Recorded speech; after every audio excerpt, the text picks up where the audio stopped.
Adishakti services के YouTube channel में आप सभी का स्वागत है। अपना कीमती वक्त हमें देने के लिए धन्यवाद। हम आपकी बेहतर सेवा करते रहेंगे।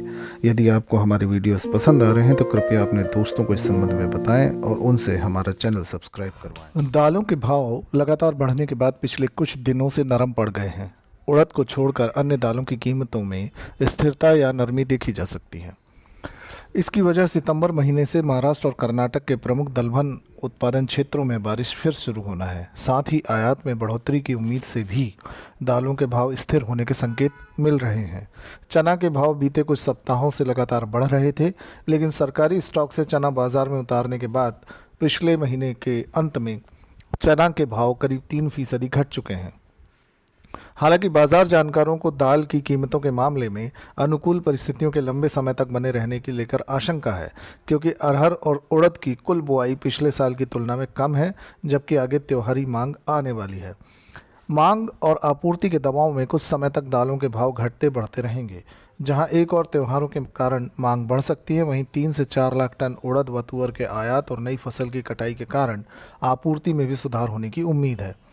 देश में 15 सितंबर तक 121 लाख हेक्टेयर में दलहन की बुआई हो चुकी है, जो पिछली समान अवधि की तुलना में 6.5% कम है। इस कमी की वजह दलहन उत्पादक राज्य कर्नाटक व महाराष्ट्र में कम बारिश का होना है। हालांकि इस बीच भारत मौसम विज्ञान विभाग ने अपने नवीनतम पूर्वानुमान में कहा कि 15 सितंबर को पूर्वी भारत में, मध्य भारत में 15 से 17 सितंबर तक और पश्चिम भारत में 15 से 18 सितंबर तक मानसून सक्रिय होने की संभावना है। सरकार ने देश में आने वाले त्योहारी सीजन में दलहन की उपलब्धता को सुगम बनाने और तुअर और उड़द की कीमतों को नियंत्रित करने के लिए OGL के तहत आयात खोल दिया है।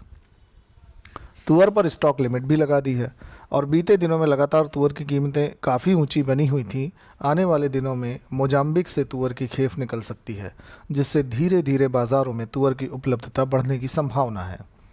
फिलहाल बाज़ार में दालों में ग्राहकी बेहद सुस्त बनी हुई है, जिससे मिलर्स के पास स्टॉक भी अच्छा बचा हुआ है।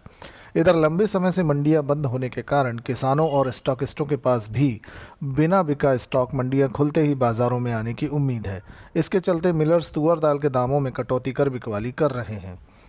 इसी वजह से तुअर दालों के दाम 200 रुपये की और गिरावट दर्ज की गई और पिछले 2-3 दिनों में तुअर दाल के दाम 400 रुपये प्रति क्विंटल तक टूट गए हैं। म्यांमार में इस वर्ष तुअर उत्पादन में अच्छी वृद्धि के आसार हैं। उत्पादन 3.5 से 4 लाख टन रहने की उम्मीद है, जो पिछले 3 वर्षों के 2.5 लाख टन के करीब था। कि फसल भी अच्छी है। नई फसल जनवरी से फरवरी में भारतीय बाज़ारों में आनी शुरू हो जाएगी। देश में देसी तुअर की उपलब्धता कमज़ोर है। अफ्रीका से अगर 4 लाख टन माल भी आयात हो जाता है तो यह 1.25 महीने की खपत के बराबर होगा। कुल मिलाकर त्योहारी सीजन के दौरान तुअर उपलब्धता पर असर पड़ सकता है।